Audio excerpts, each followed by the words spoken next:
Okay, Assalamu alaikum everyone and welcome. This is our fifth day and fifth reminder in this workshop.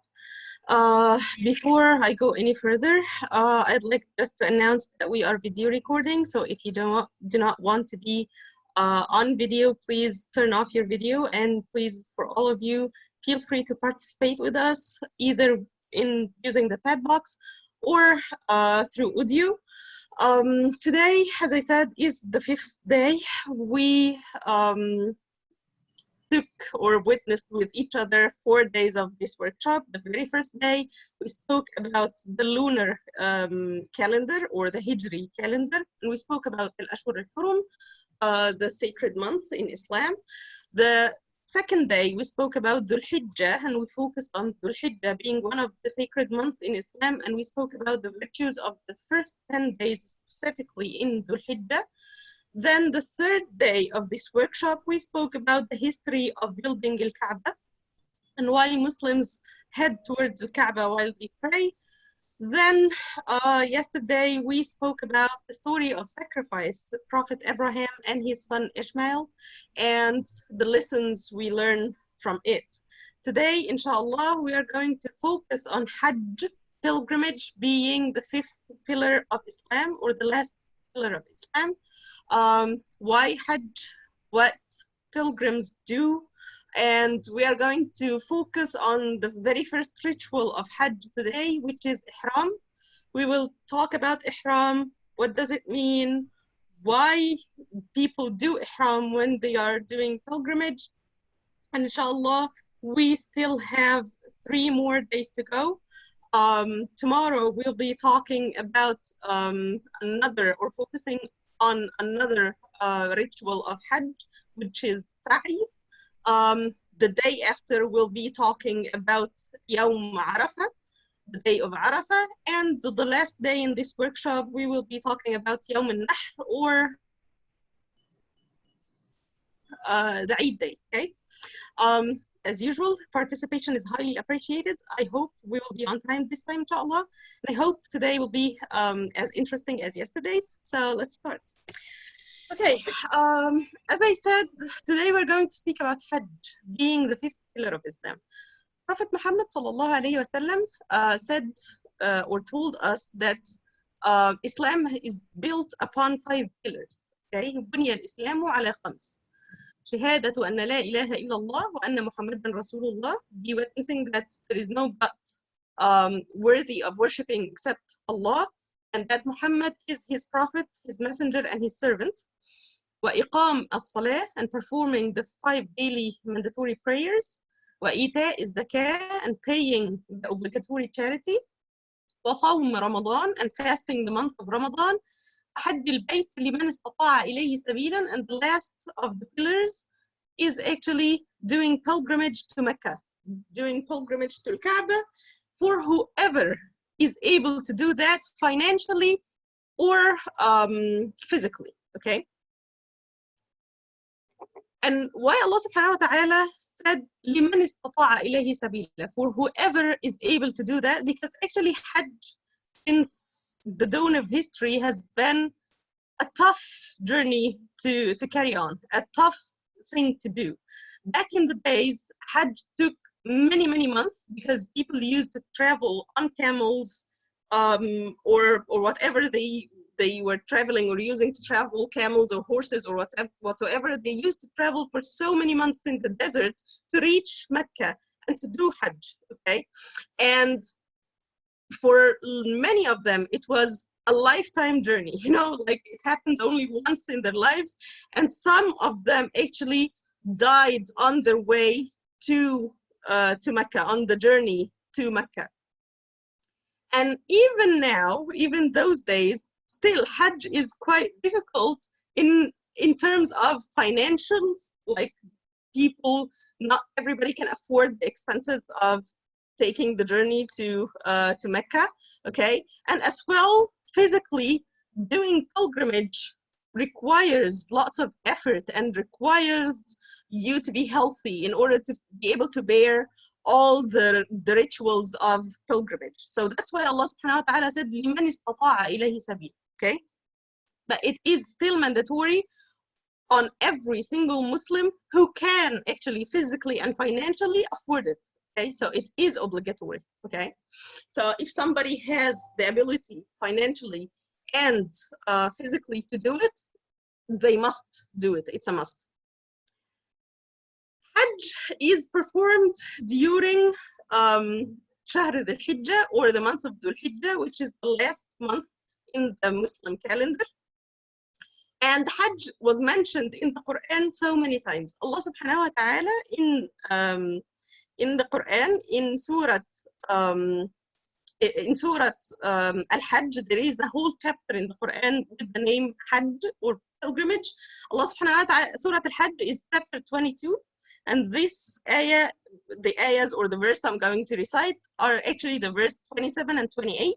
Allah subhanahu wa ta'ala says, وَأَذِّن فِي النَّاسِ بِالْحَجِّ يَأْتُوكَ رِجَالًا وَعَلَى كُلِّ ضَامِرٍ يَأْتِينَ مِنْ كُلِّ فَجٍّ عَمِيقٍ.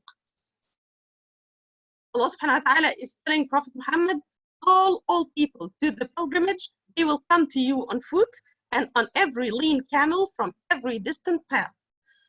And in Surah Al-Hajj as well, the ayahs continue. Verse number 28, ليشهدوا منافع لهم ويذكروا اسم الله في أيام معلومات على ما رزقهم من بهيمة الأنعام فكلوا منها وأطعموا البائس الفقير. So they obtain the benefits in store for them and pronounce the name of Allah subhanahu wa ta'ala on appointed days over the sacrificial animals he has provided for them. So eat from their meat and feed the desperately poor, okay? Or feed the miserable and the poor. That was one mention for pilgrimage in Quran. Another mention for of pilgrimage in the Quran happened actually in Surah Al Imran. Al Imran is chapter number 3. And this verse is verse 97. Allah subhanahu wa ta'ala says, فيه آيات بينات مقام إبراهيم ومن دخله كان آمنا ولله على الناس يحج البيت من استطاع إليه سبيلا ومن كفر فإن الله غني عن العالمين. Allah subhanahu wa ta'ala was talking in the verse before about Mecca and about Al-Kaaba, and then the ayahs continue to say, in it are clear signs such as the standing place of Abraham, and we spoke about that before when we were talking about the history of building the Kaaba. So the verse says, in it are clear signs such as the standing place of Abraham, and whoever enters it shall be safe, and due to Allah from the people is a pilgrimage to the house. For whoever is able to find thereto a way, but whoever disbelieves, indeed Allah is free from need of the worlds. Okay, that's another mention for Hajj in Quran. Last mention for Hajj in Quran that I'm going to mention today, it happened in Surah Al-Baqarah, which is chapter 2, the second chapter of Quran, verse 197. Allah subhanahu wa ta'ala says, الحج أشهر معلومات فمن فرض فيهن الحج فلا رفث ولا فسوق ولا جدال في الحج وما تفعلوا من خير يعلمه الله وتزودوا فإن خير الزاد التقوى واتقوني يا أولي الألباب. Allah subhanahu wa ta'ala says, Hajj is during well-known months. So whoever has made Hajj obligatory upon himself therein by entering the state of Ihram, there is to be for him no sexual relations and no disobedience and no disputing during Hajj. And whatever good you do, Allah knows it.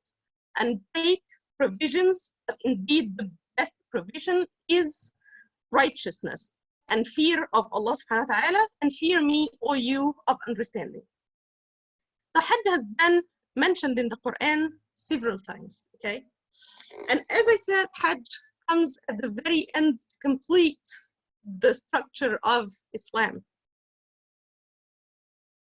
Hajj happens during the month of Zulhijjah, and whoever has the ability to do Hajj, they go through different steps and they go through a journey that we are going to narrate right now, inshallah. So let's assume that I, alhamdulillah, won and got the opportunity to do Hajj, okay? a person who is willing to go to Mecca and do pilgrimage, they start their pilgrimage starts with something called Ihram. Ihram in Arabic means the word comes from the root word, which is haram or haram, is again forbidden. That's because when a person enters the state of Ihram, there are some things that are forbidden for that person to do. Okay? So basically, there are certain things that usually are permissible, becomes impermissible for that person once he states when he enters the state of Ihram to do. Okay? And Ihram, when you say this word in front of everybody, usually they link it to one of three things. First thing is the way of the dress code, or the way the pilgrims dress when they are doing their pilgrimage. Okay, it's basically two simple, cheap, cotton white pieces of cloth. Okay, and I am going to send a link. Just check your chat box. I'll send a link with a picture. It's just a photo in an Arabic article, so don't pay that much attention to the article. But I want just you to see how Ihram clothes look like. Okay, so here you go. Where is, this is the chat. Okay, that's the link. If you open this link, you'll find people dressed in really simple white garments. Okay, this is the Ihram clothes, and this is how they look like for males. Okay, because Ihram clothes is different between males and females. The way we dress in pilgrimage is different. Males dress in two white cloths, two white cotton pieces of cloth that looks like the photo you see in front of you. For females, they dress normally. They put on their dresses and their headscarves normally, but it is preferable that females either dress in white or black, okay? But they can dress normally, okay? So Ihram links to the garment or the dress code, okay? That's one thing. The other thing Ihram links to is basically the intention a person makes to go to pilgrimage, okay? This as well called Ihram. Their intention, that they intend to go and do pilgrimage, and the intention for Hajj, intention for pilgrimage is done out loud. They have to speak it out, okay? So they have to say their intention out loud, and they have to start what we call talbiyah, okay, or saying again out loud, both for males and females, لبيك اللهم لبيك لبيك لا شريك لك لبيك إن الحمد والنعمة لك والملك لا شريك لك, which means, oh Allah, I answer your call by performing Hajj, okay? This is لبيك اللهم لبيك لبيك لا شريك لك لبيك. Oh Allah, I answer your call, and I bear witness that I do not combine anything or anyone in worship except for you. And then continues, إن الحمد والنعمة لك والملك. Indeed, all blessings and is actually due to Allah subhanahu wa ta'ala, okay? لا شريك لك لبيك. There is nothing worthy of worshipping except for Allah subhanahu wa ta'ala. And then they repeat that and they recite that over and over again out loud. So Ihram links as well to this meaning. So Ihram in the very beginning links to the garment and or the dress code, and Ihram as well links to the intention to do pilgrimage and reciting talbiyah. That last thing Ihram, the word links to, is the state of Ihram, which actually puts over the person who's going to make Hajj or pilgrimage certain rules, okay, to abide with. So what a Hajj does when he intends to do Ihram, and this applies for both males and females. So a person who is going to do Ihram, first of all, they have to clean themselves. They have to take a shower and to get their body clean. They have to clip their nails, to comb their hair or to cut their hair. and they have to remove excess hair from their body, the hair under their armpits and pubic hair as well. They have to put on perfume, and perfume is only for males, not for females. And then they have to put on their ihram clothes. They have to dress in white garments. For males, it's, as I said, 2 sheets of cotton white cloth, the way you see in the picture. For females, just their normal dresses and their normal headscarves, okay? And then after doing so, they have to speak out loud their intention of Hajj, okay? And speaking out loud, those steps are actually due for both Hajj and Umrah, okay? So we're talking about Hajj now, so whoever is going to Hajj, they have to say, if they are going to do only one type of Hajj, they are going to say, Labbaik Allahumma Hajjan, oh Allah, I answer your call by performing Hajj, okay? So this has to be recited out loud, or to be said out loud for both males and females, okay? And when they say so, and when they put on their clothes, they automatically enter the state of Ihram, okay? And when they enter the state of Ihram, there are some things that are forbidden for them. Those things are, first of all, it is forbidden for a muhrim or a muhrima, a male or a female, to clip their nails or to remove their body hair or to cut their hair, okay? So that's number 1. Number 2, it is forbidden for both males and females to put on perfume once they enter the state of Ihram. Number 3, it is forbidden for both males and females. No, it is actually forbidden for males to cover their heads. For females, keep putting on their scarves, but males are not allowed to cover their heads as long as they are in state of Ihram. As well, it is forbidden for males and females to engage in sexual activity, okay, or to speak lustfully words, okay. As well, it is forbidden for males and females to contract marriage during Ihram, okay. And it is forbidden for females to cover their faces and their hands. So there is no burqa or niqab allowed, or gloves, okay? For males, it's forbidden to wear shoes or socks, okay? They should be wearing sandals, and sandals should not be sewn at all, okay? And the sandals should not cover their ankles or their toes, okay? And the last thing is that for males, it is forbidden to put on any sewn clothes that stick to their body, or any sewn clothes at all. So that's why they are wrapping around their body those 2 pieces of garments, okay? And they have to abide by those rules as long as they are in the state of Ihram till their Hajj ends, okay? Till their pilgrimage ends, okay? There are 3 different types of Hajj, and it's up to a person to choose what to perform, okay? There is al-Hajj al-Mufrid, okay? Or Ifrad Hajj. That means that I am performing only Hajj. I'm going to Mecca to only perform pilgrimage, okay? There is al-Hajj al-Mutamatta, okay? Or Tamattu Hajj. That means I'm performing Umrah and Hajj, but I'm going to perform Umrah first, then take a break, then perform Hajj, okay? Each one with a different intention. So I have to intend Umrah first, and when I finish Umrah, I take a break, and then I intend Hajj, and then I do my pilgrimage. And the last type is what we call Al-Hajj Al-Muqrin, okay?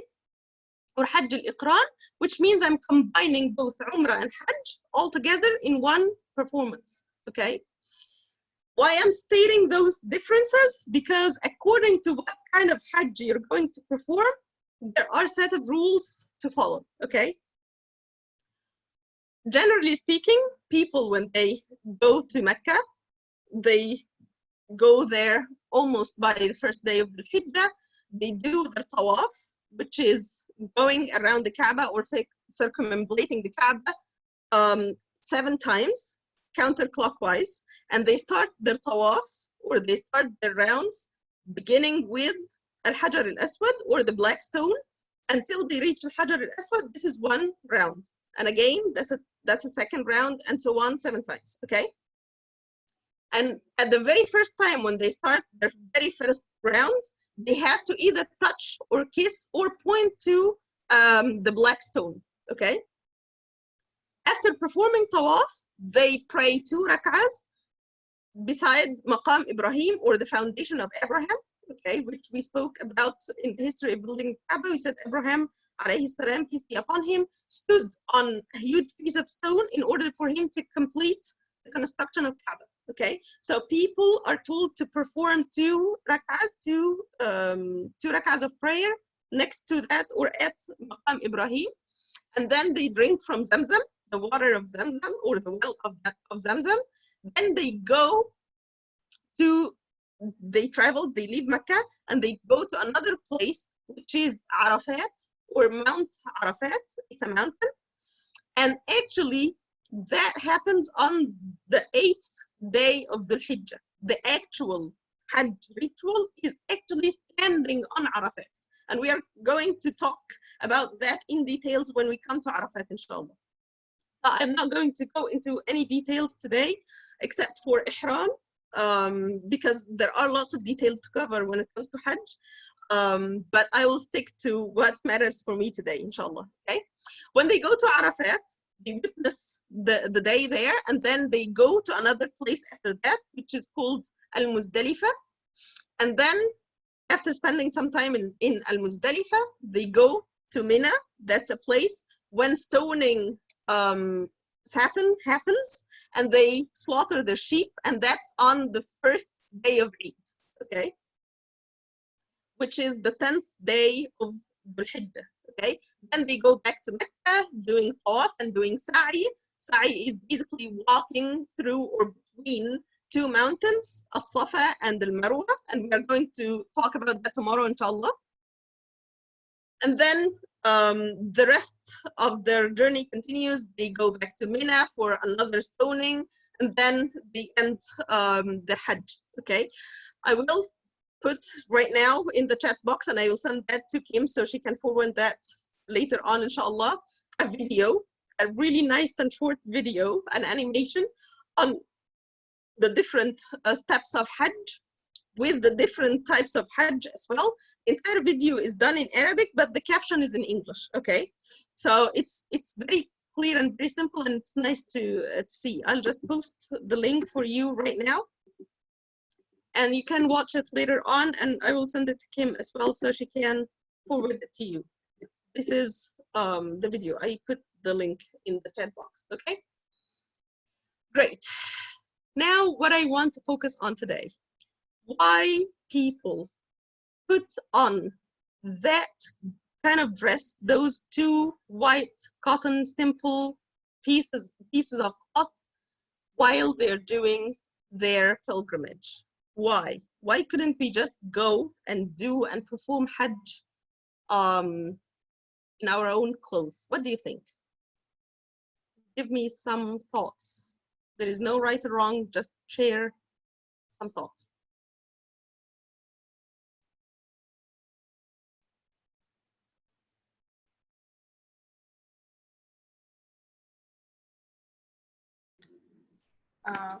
My understanding of pilgrimage is that part of it is that you want to be giving something up to kind of prepare yourself so you're like a little more empty, so that there's more space to receive whatever lessons and connections you'll be receiving. And so I think letting go of everyday garments could be part of that, to put on something more simple. Yes. What else? I also think, adding on to that, I think that there is something very humbling about wearing clothes that are very simple, especially in this world that is very capitalist, and everything's Gucci, Prada, all that stuff. Like, no, so regardless of your income, regardless of your background, everybody walks around in the same thing. Yes, very true as well. What else? I think there's also like the sense of purity that comes. I can't hear you, Uzma. Oh, sorry. Can Can you hear me now? No. I can barely hear you. Like, Okay, I'll just type. yes. I was about to hear you. Go on. Sorry, can you hear me? Yes. Okay, I was going to say, I think there's like a level of purity that comes with seeing everyone in white, and just like the symbolism of that color also plays into the clothes. Yes. Very true. All what you've said is very, very true. And I'll just add that it equalizes everyone, because we know Islam is freedom, justice, and equality. So when everyone is given the same kind of clothing, the simple clothing, the pure clothing, and everybody's on equal footing. There's no big eyes, no little U's. That's very true. Actually, Allah subhanahu wa ta'ala made us dress in those very simple and cheap clothes when we go to Hajj for different reasons. First of all, as you all said, to remember for ourselves to remember that we are all equal before Allah, or in eyes of God subhanahu wa ta'ala, okay? And actually nobody is better than anybody except for their level of righteousness and except for how much they strive in the path of God, okay? It's not how wealthy they are, it's not how strong they are, it's not how famous they are, but what really matters before Allah subhanahu wa ta'ala is how sincere they are. And Allah subhanahu wa ta'ala made us all dress the same because Hajj basically brings people from all over the world, right? The poor and the wealthy, the weak and the strong, the famous and the infamous. It brings everybody, the young and the old, the males and females, the healthy and the disabled, everybody is there, okay? So it is not a time for showing off. You won't find in Hajj somebody who's putting on something that attracts attention to them. Everybody looks like everybody. And it's not an accident that at the place of Mecca, when people are performing Hajj, that you find by your side somebody who's like a prime minister of a country, or a king, or a queen, or whatsoever. Everybody is just dressed the same, okay? And this sends different messages. It sends messages to everyone that we are all equal. Allah subhanahu wa ta'ala created all of us equal, okay? Males and females, black and white, Arabs and non-Arabs, everybody is equal, okay? And it sends a stronger message to those who are in power, or those who actually rely on their family, wealth, position, whatsoever, to oppress people, that actually that all doesn't really matter to Allah subhanahu wa ta'ala. What matters is how your heart is, how pure and how sound your heart is. And Allah subhanahu wa ta'ala said in the Quran, I'm going to recite the verse for you, and I will recite as well the translation.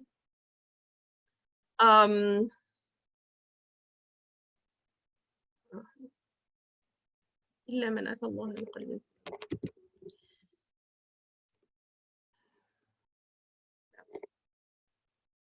Allah subhanahu wa ta'ala was talking about the day of judgment, okay?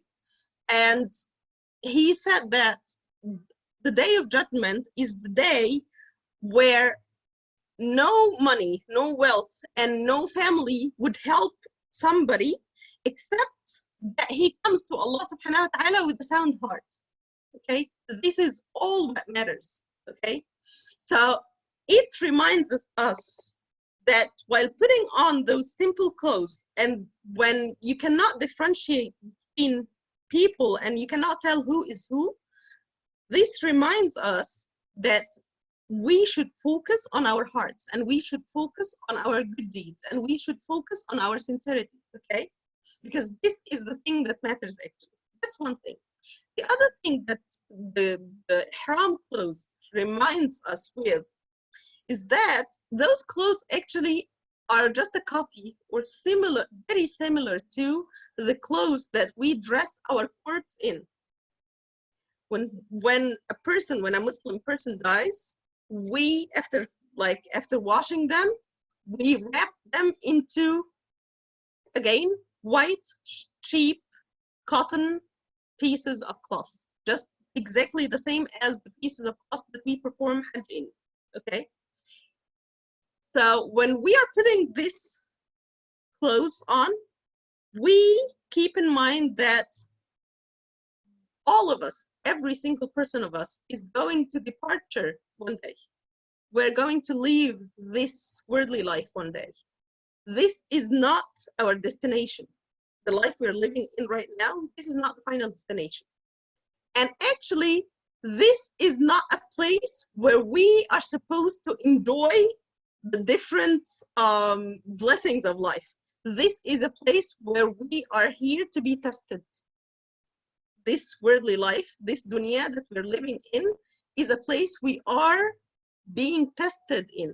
Allah subhanahu wa ta'ala sent Adam alayhi salam, descended Adam alayhi salam from the heavens to this earth as a punishment, actually. It was not a reward.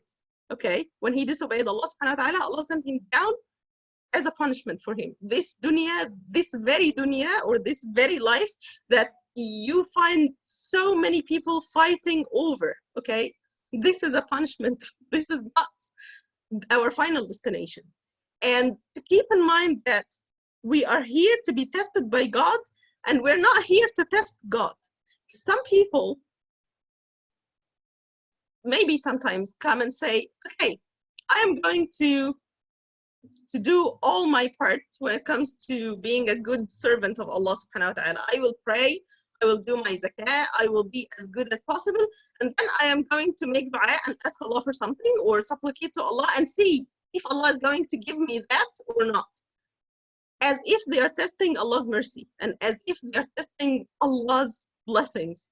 We are here to be tested by Allah, not the opposite. Okay, this is something as well to keep in mind. And to remember that each one of us is basically living right now the test. And we never know when our time will be over.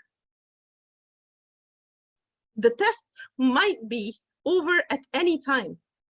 And once the test is over and we departure this dunya, there is no way to go back and to redo what has been done. This is very important. And there is actually no hints given for a person when their test will be over. I know many people who were young, wealthy, beautiful, living their life to the max, and they went to sleep and they never woke up. Just as simple as that. Their time was over. The test was over for them. And for them, the time for evaluation started. Allah subhanahu wa ta'ala is going to assess what they have done in this dunya. So we keep in mind that while we're putting those two cheap, simple pieces of cloth, we keep in mind that what we need to focus on is that we invest whatever left for us from our time in this dunya, in this life, okay? To be able to do as maximum as possible in order for us in the hereafter and on the day of judgment to be from those who succeed, okay? Another thing that Ihram teaches us, as we said, Ihram, once we enter the state of Ihram, there are some things that are usually halal, that are permissible, becomes impermissible for us. As well, and remember what we were talking about yesterday when we spoke in the story of Abraham and his son Ishmael, that when we have our eyes and mind focused on something, it blinds us. We said that yesterday, right? As if Allah subhanahu wa ta'ala is making Hajj for us and the state of Ihram more or less as a space for quarantine, okay? This is a space where you are disconnecting from dunya completely, disconnecting from anything that could blind you from focusing on your relationship with God. And now this is the time you have to pay complete and full attention to fixing your relationship with Allah subhanahu wa ta'ala, with God, okay? And it's quite interesting that Hajj actually is considered to be a general assembly for Muslims. And back to the idea of intervals that I mentioned before, we have different kinds of assemblies, okay? We Muslims have different kinds of assemblies. First kind of assembly is that happens when we pray our 5 daily prayers, okay? So when someone goes to the mosque, okay, goes to their masjid, they basically have a small gathering with their neighbors who live in the same street, more or less, okay? So you have a mosque, people go who live in the same street, go to that mosque, and you meet them on daily basis, sometimes 5 times a day if you're regular to go to the mosque, okay? And you connect with them, you know them, okay? You hear from them, you ask them for help, and they ask you for help. You know what's going on in their lives, what kind of troubles they have, if you can help them with something, and you keep those kind of relations. Then we have a bigger assembly that happens on the Jum'ah, okay, on Fridays, when it comes to Jum'ah prayer, okay? Usually, if we are talking about the daily prayers, people join like maybe in tens or so. In Jum'ah prayers, in like some parts of the world, the masjid or the mosque can take up to hundreds and even more, okay? So it's a bigger assembly. People come not just from your street, but they come from your village or people living in the district, okay? They gather together, and then you're widening up or expanding your relations, okay, with people, okay? And then there is a general assembly, a bigger assembly happens in Mecca during the pilgrimage season, okay, where Muslims from all over the world come and meet each other, okay? And Allah subhanahu wa ta'ala said in the Quran, يا أيها الناس إنا خلقناكم من ذكر وأنثى وجعلناكم شعوبا وقبائل لتعارفوا. All people, we created you from males and females, and we made you tribes, okay, in order for you to know one another, okay? This is one of the reasons why Hajj happens, to know one another, okay? So, and it is quite painful actually to know that people nowadays go to Hajj and come back to their homelands without knowing any single person extra they met in Hajj. They keep like their relations to their own group or their own circles that they went to Hajj with, okay? Which is shameful actually. We are there to know different people. So I am there being an Egyptian to know my Muslim brother or sister, to know the people coming from Pakistan, and the people coming from Russia, and the people coming from Poland, and the people coming from South Africa, and the people coming from Malaysia, and the people coming from all over the world, to know them, to learn from them, to exchange thoughts and traditions and numbers, and to know that we are a bigger nation, okay? We are a united nation, okay? This is one of the reasons why Hajj happens, to meet people, to be aware of differences, and to know that Islam is a religion that accepts differences, okay? It does not clear differences between people. Come into Islam with their own traditions and they keep it, as long as it is halal and as long as it abides by the rules of Islam, okay? So you find different people speaking different languages, having different traditions, and after you finish your Ihram, wearing different clothes and different styles, eating different food, and you get to know them and you get to learn from them. And as well, after Hajj ends, if you're going to travel to some place all around the world, let's say any country, you will probably have a number of somebody who's located in that country who you met in Hajj, okay? So you know you're not alone. You can call them and you can ask them for advice and you can ask them for help.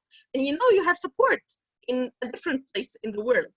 That's one of the reasons why Hajj happens.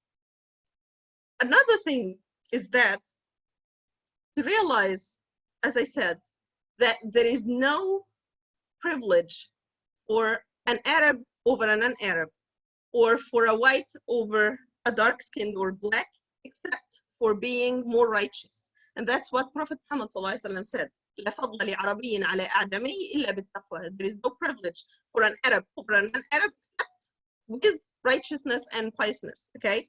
And almost the only place that you will find people standing next to each other without paying attention to their skin color is basically in the masjid, in the mosque. Be it in your street mosque or be it in Al-Haram mosque.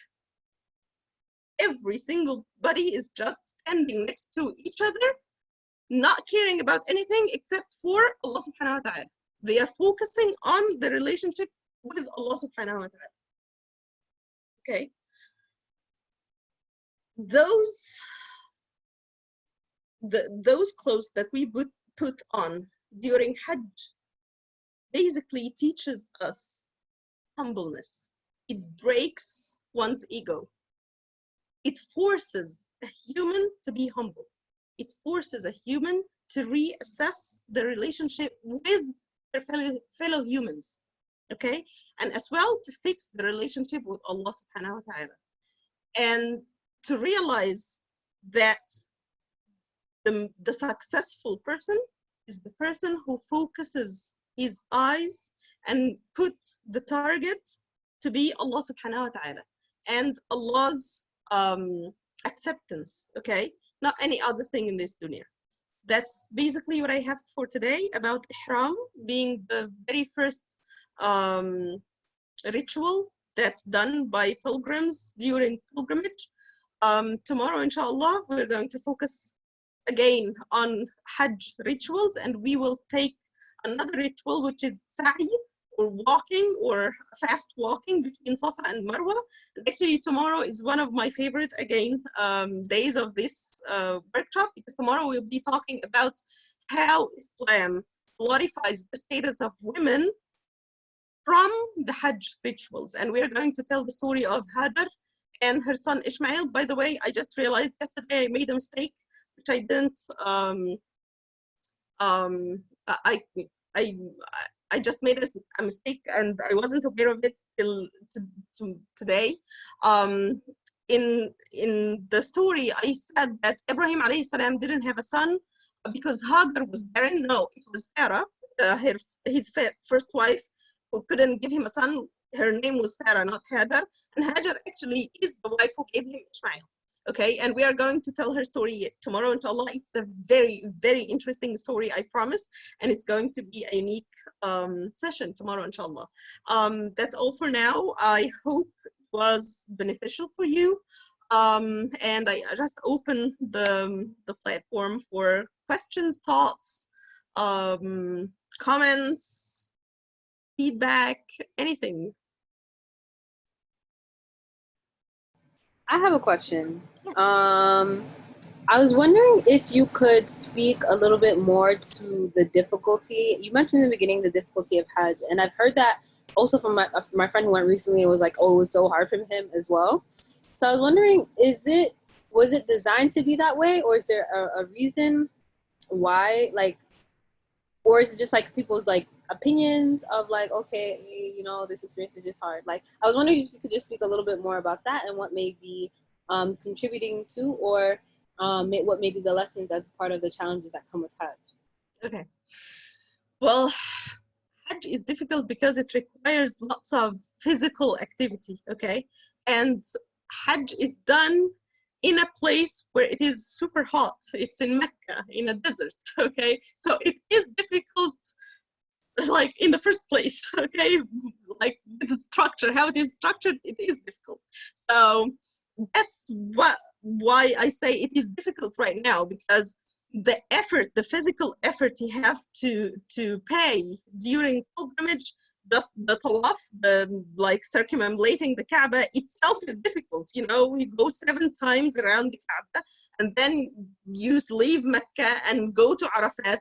Some people go with buses, some others go actually walking. It's many, many miles, okay? You're going hiking for so many miles, and you are so weak and so consumed, I would say, because when you are in Mecca, if that's your first time and you never know if you will be able to visit at another time or not, usually people do not take that much time to sleep. They prefer to spend time like doing their prayers in Mecca and in front of the Kaaba and reciting Quran and remembering Allah subhanahu wa ta'ala to gain as much as possible. And because we said before as well that performing prayers in Al-Haram al-Makki or in front of the Kaaba is equivalent to just one normal prayer, like for example the Dhuhr prayer or so.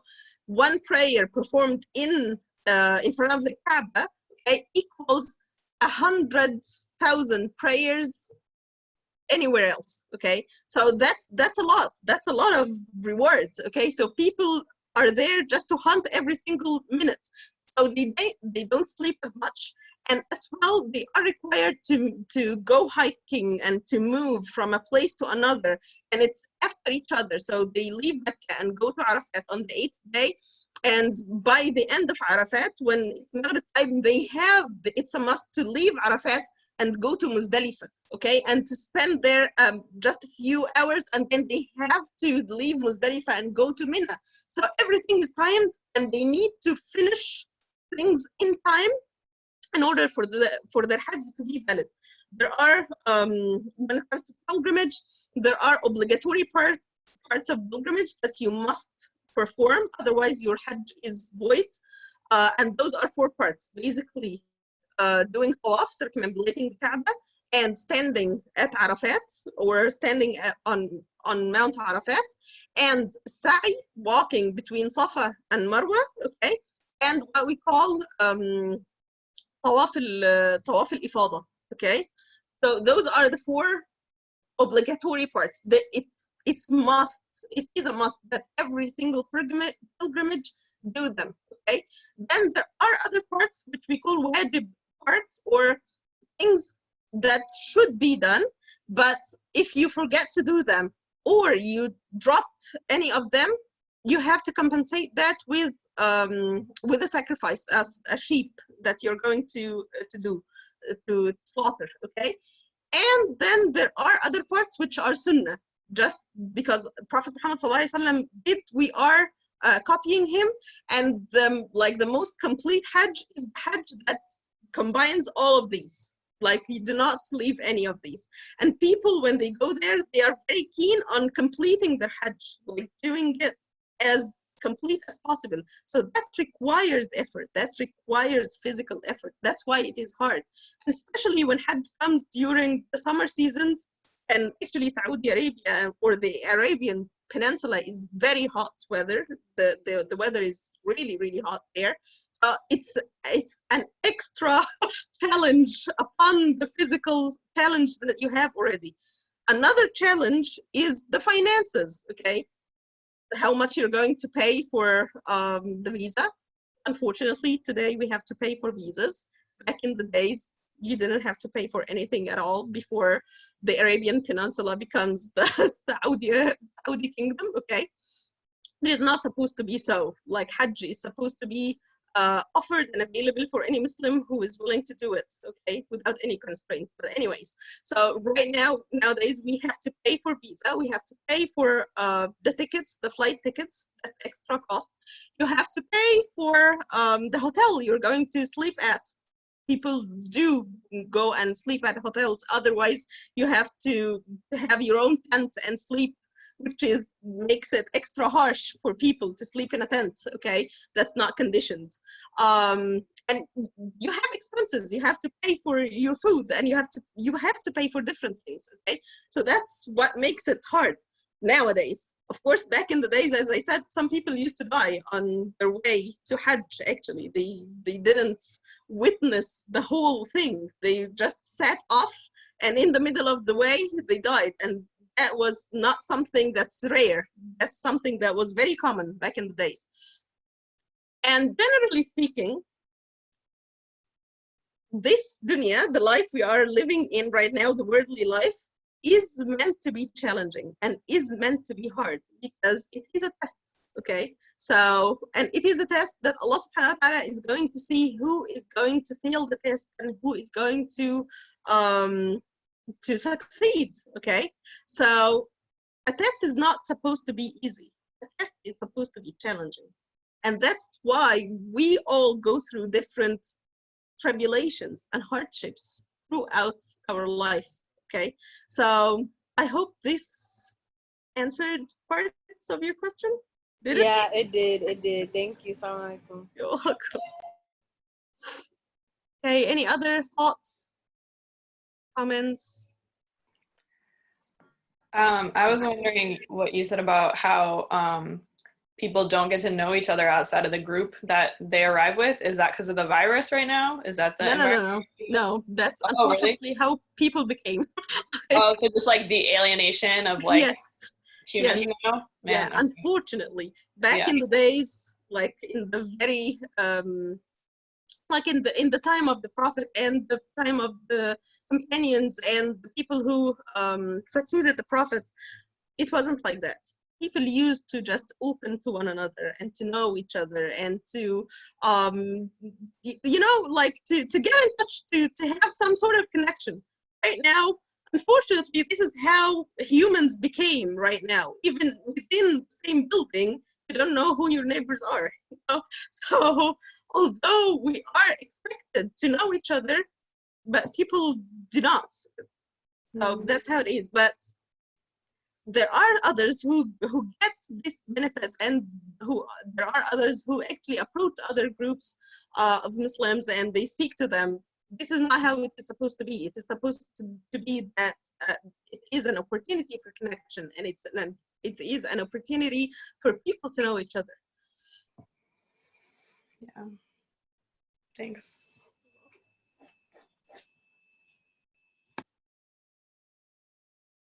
Anybody else? Anything else?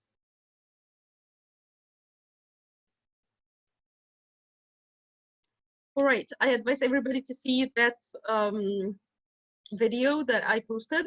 It will teach you a lot about pilgrimage, because I didn't have time to go through the different types of pilgrimage and what each type or each pilgrim should do. So this will teach you in a very simple and a very interesting way. And tomorrow, inshallah, as I said, we're going to tell a very focusing on the ritual of sa'i. Jazakumullah khairan. Thank you so much for today. May Allah bless you, and see you tomorrow, inshallah, at the same time. Assalamu alaikum. Assalamu alaikum. Alaikum salam. Assalamualaikum. Thank you. Good night.